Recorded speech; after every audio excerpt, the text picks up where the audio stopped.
Good morning and happy Monday, everyone. Thank you for joining us again this morning. And we have a repeater, but we have Jonathan here with us again. So thank you, Jonathan, for agreeing to host or to be a part of Monday Morning Inspirations again as we draw this year to an end. And I am going to read Jonathan's bio, and we are going to hear from our very own Jonathan Panitz again. So today we have Jonathan, and his title is Don't Sweat the Small Stuff. And the quote is, when you let go of your expectations, when you accept life as it is, you're free. To hold on is to be serious and uptight. And that's by Richard Carlson from Don't Sweat the Small Stuff. And at the end, Jonathan says, it's all small stuff. And a lot of times we sweat the small stuff and it's really not that big. And sometimes we make a big deal out of little things. So Jonathan's going to help us not to do that today. Thank you, Gina. You're welcome. Something wonderful begins to happen with the simple realization that life, like an automobile, is driven from the inside out, not the other way around. As you focus more on becoming more peaceful with where you are, rather than focusing on where you would rather be, you begin to find peace right now in the present. Then as you move around and try new things and meet new people, you carry that sense of inner peace with you. It's absolutely true. Wherever you go, there you are. Jonathan has been an ordained rabbi since 1975. He's a retired United States Navy Chaplain, having served for 23 years from 1981 to 2004. He is an adjunct professor at Anne Arundel Community College, where he's taught since 2006. Since 2012, he has been a Gilchrist hospice chaplain. Jonathan has been married to his wife, Jane, for 53 years and is the father, 54 years, and is the father of 3 children and 5 grandchildren. Is that still the same since we last heard from you? Okay. Jonathan has various hobbies he loves, which includes automobile restoration and astrophotography, the use of photography in astronomy, the photographing of celestial objects and phenomena. On the musical side, he plays the blues guitar and loves classical and baroque music. Baroque, Gina. Baroque music, a style of Western art music. For adventure, he loves traveling and playing sports. So Jonathan, since the last time we heard from you, have you gained any new hobbies? You said no more grandchildren or anything, and married for 54 years now. Just finding ways to spend more money. As we all have. So without further ado, Jonathan, we will hear from you now. Thank you, Gina. So a little bit of history. So I was fortunate enough to grow up on the heels of the 50s as a young maturing teenager. It was a pretty fascinating time. Segue from there into the mid 60s and move yourself into the grandeur of what happened in 67 in Woodstock. So I lived through that entire process. It was a wonderful experience in those 2 periods of my life. Move forward into the 70s and then keep going, get myself into rabbinical school, graduate, join the Navy. Fast forward from 1967, 30 years. I find myself at US Naval Academy. The admiral of the academy calls me into his office and he says, "How is it going for you, chaplain?" I said, "This is great." I said, "What do you want to tell me?" He said, "You need to know that our students are super stressed." He said, "That's not a problem. We have a psychologist." I said, "I know that, sir, but we have 1 psychologist for 4,000 students, including staff people." And he said, "Yeah, that could be a problem. What do you propose to do about it?" And I said, as all good Navy chaplains do, "Give me 24 hours and I'll let you know." I came back the next day and I brought this book to his desk. Don't Sweat the Small Stuff, written by Richard Carlson, who was a wonderful speaker, sociologist. Unfortunately, he died at a very young age of 45. And I put together a program for our students to use elements from this book. 2 more years later, in 1998, I find myself floating around in the Mediterranean on one of our wonderful US Navy ships. The admiral of the fleet calls me into his cabin, sits down, gives me a cup of coffee. I'm thinking, oh my God, what's going on? And he says, we have a problem. And I said, yes, sir. And I said, what's the problem? And he said, I'm losing it. And that was a very sobering thought to me. And I said, how can I fix this? And he said, I don't know. I brought you in here because you're the fixer, so fix it. So I said to him, give me 24 hours and I'll tell you what I can do. And what did I do? I brought him back this book. And then I spent some time with him talking about what was going on, using the essence and the elements that came out of Carlson's book. And things did, in fact, seem to change.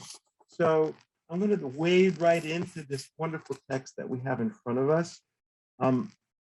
It's basically called Don't Sweat the Small Stuff, and it's all small stuff.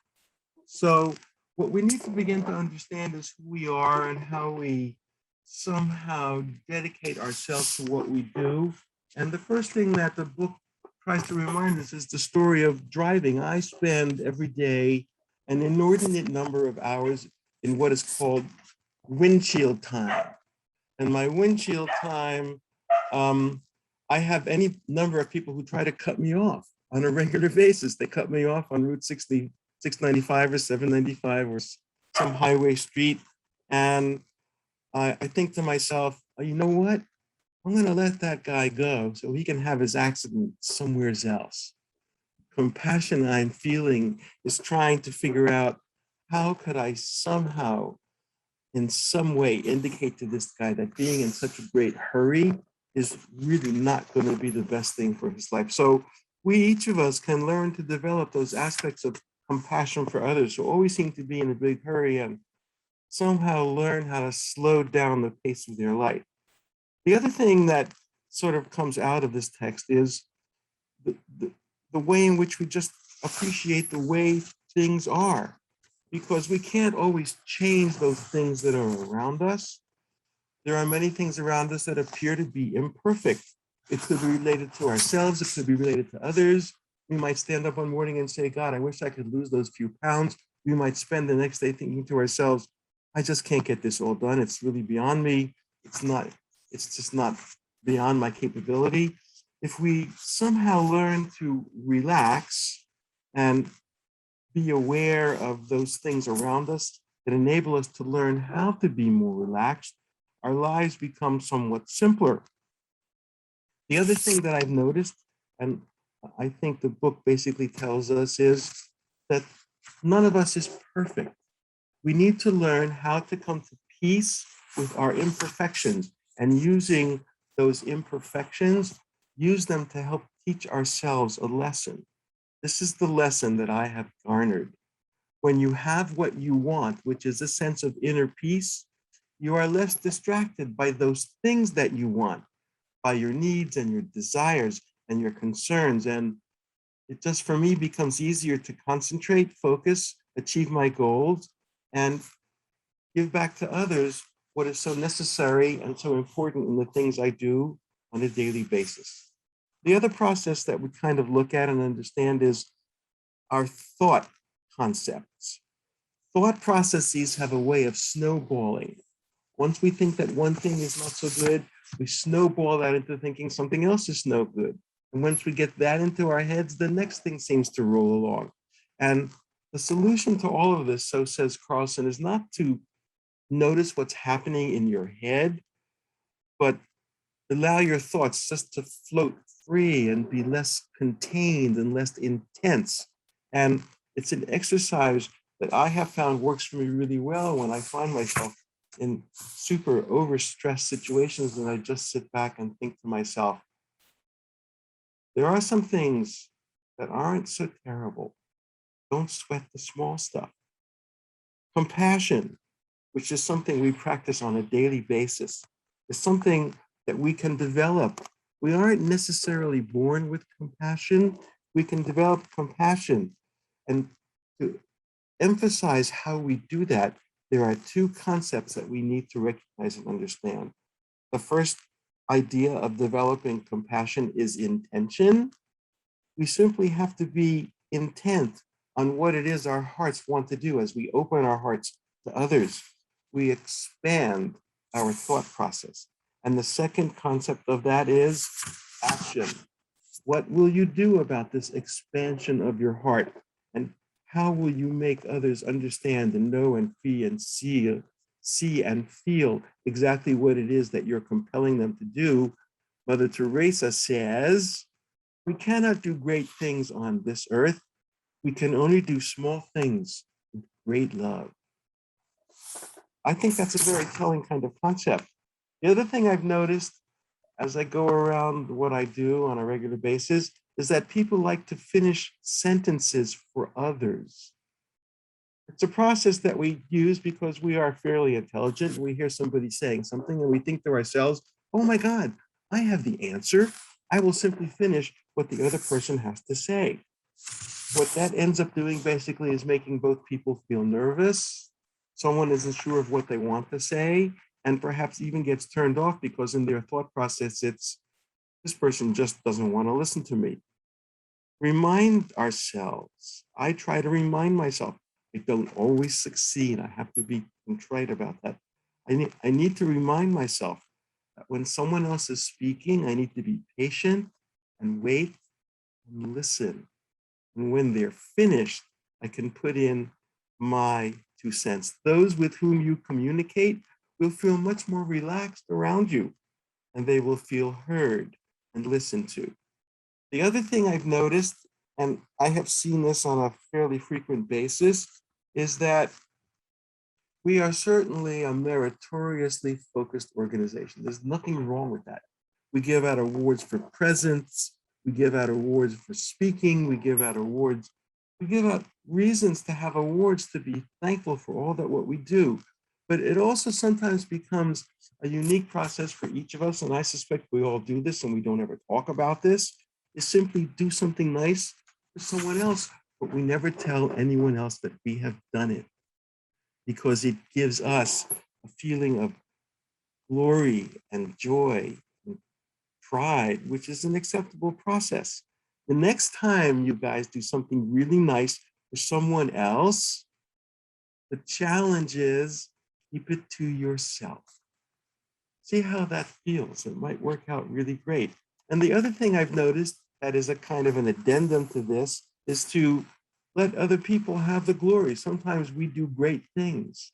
Sometimes we do wonderful things. Sometimes we do events that simply redound well to other individuals who may not have been as centrally involved as we were, but we stand them up and we say, look at these wonderful things that so-and-so has accomplished for us. We need to surrender that inbuilt process to hog the glory. We need to be aware that always gaining attention isn't necessary because what we do will always involve, help, aid, and assist other individuals to make their lives a better place so that they can reflect, focus, and be an emblem of the love and compassion you are trying to embody. The other thing I think we need to try and do is just learn to live in the here and now.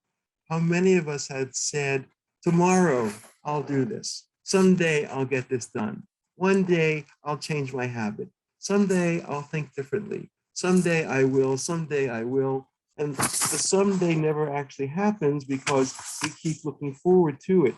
There was a wonderful statement that was basically written by John Lennon, who left this life much too early. He said, life is what's happening while we're busy making other plans.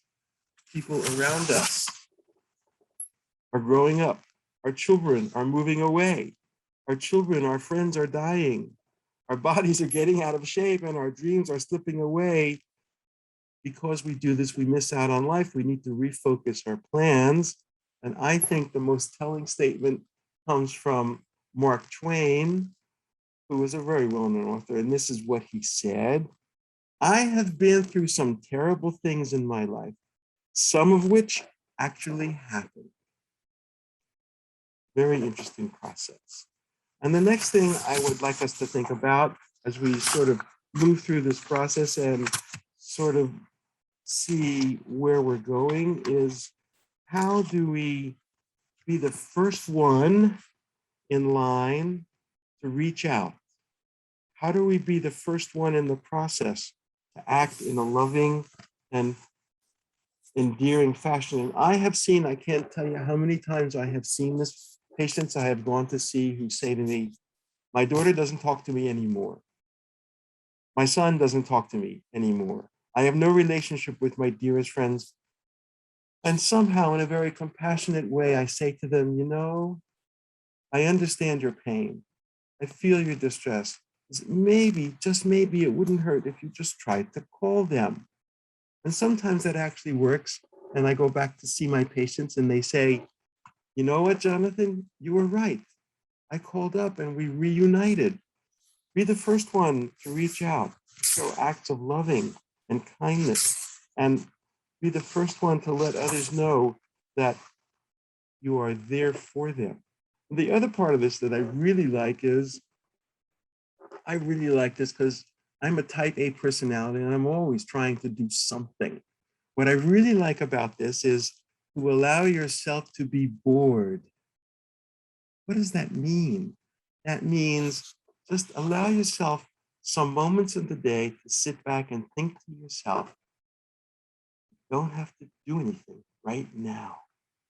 I don't have to be on top of the ladder right now. I don't have to be driving my car right now. I don't have to be on one of my 50 phone calls I make every day right now. I can simply be myself and allow myself to be bored. It's an interesting use of words, but there is a significance to it. And the last thing of these 12 steps that I will tell you is to learn how to lower your stress. I find it very fascinating that if you spend any amount of time in arenas where you are called upon to deal with other people's stress, you are put through courses to learn how to deal with your stress, the process of which might actually increase your stress. So there are some wonderful ways in which you can simply sit back, relax, learn to manage your stress. Don't worry that you won't get it all done. And when you clear your mind and your stress level is less than what it is, you'll be much more effective.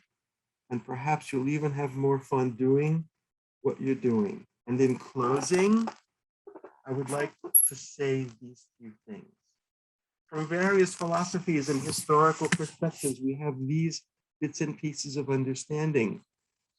The Zen Buddhists told us, when you learn to let go instead of resisting, your life will begin to flow. Jewish philosophy says to us, if I'm not for myself, who will be for me? And the Serenity Prayer closes with words that we all know. Change the things that can be changed, accept those that cannot, and have the wisdom to know the difference.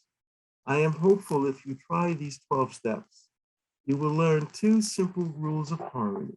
1, don't sweat the small stuff. And 2, most of it is all small stuff. I hope you will find ways to create more peaceful and loving environments for yourselves and all those around you. I hope you have a blessed day. Thank you so much. Wow, thank you, Jonathan. These were really, really nice. I was just writing as you were talking, like, okay, make a whole list.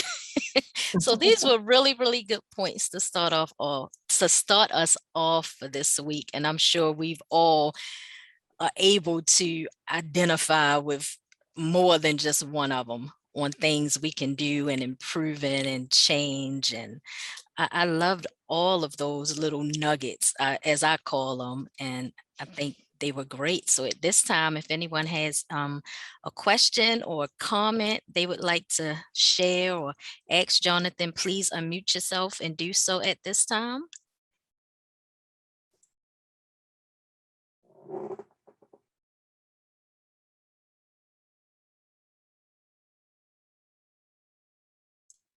Anyone have a thought or anything they would like to share at this moment? I have something. Jonathan, that was a beautiful message. I completely enjoyed it. I totally related to those people who will help finish your sentence for you. I'm there. Thank goodness for the mute button. But I just thought I'd tell you how Gilchrist helped me with that. The first patient that they ever sent me to visit, I'm a volunteer visitor, and I went to, and she was deaf. And so, I was forced to figure out how to write the question down and then just sit and let her talk. And it was the most beautiful experience I think I've ever had to hear her message. And she just flowed with stories. And I think she was longing to do that. And I just really learned the importance of listening. Thank you, Gilchrist. Thank you.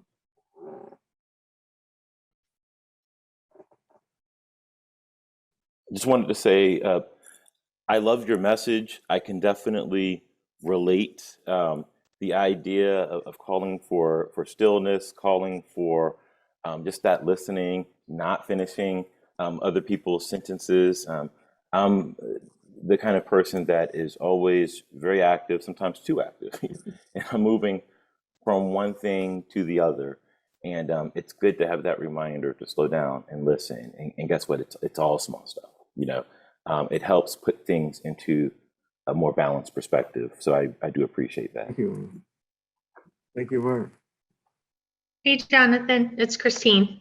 I just wanted to say that compassion, starting with intention, resonated with me, and that you can learn compassion. So I think that's probably why over time we become more compassionate people, especially in the work that we do. So looking back, that intention to do good is where it starts. So that resonated with me. Thank you.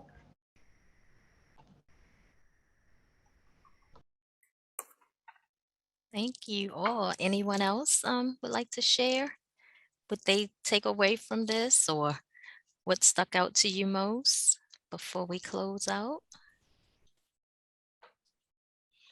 Rabbi, I love the ending of the Serenity Prayer. I think that is such a powerful reminder and mantra to focus on what you can control, because it does change everything. So thank you. Your message was absolutely inspiring, and so grateful to you for sharing that this morning. Thank you, Rabbi. Yes, like I said, all of the nuggets he gave us today were very, very inspiring. And what sticks with me is definitely do something nice for others and keep it to yourself. That is such a rewarding feeling when you don't have to broadcast what you've done for others. And I always love the reaching out first, because sometimes that's just how you're created and who you are. So we have to stop thinking like, people don't call me, they don't think about me, because I struggled with that at one point where I'm always the person that calls everybody, that calls to see how people are doing. And I'm like, do people just think I'm just doing great every day? Like nobody ever calls to check up on me or see how I'm doing. But I had to realize that's just who I am. And I found that as I continue to reach out first, that, maybe they won't, but I still get satisfaction out of it. So thank you again, Rabbi Jonathan. This has been such an inspiration this morning. I just one interesting closing word. So there's a Jewish philosophical concept about the levels of charity. The highest degree of the level of charity, which is number 12, interestingly enough, is The giver doesn't know who the receiver is, and the receiver doesn't know who the giver is. It's that concept of unconditional love. Oh, that's nice. Very, very nice nuggets, and a wonderful way to start off our Monday morning with all these good things. So thank you again. Thank you everyone for joining us this morning. We hope you have a wonderful, wonderful week. And what are we taking away from this, everybody? Don't sweat the small stuff. Have a good day, everyone. Goodbye, everyone. Bye. Thank you all.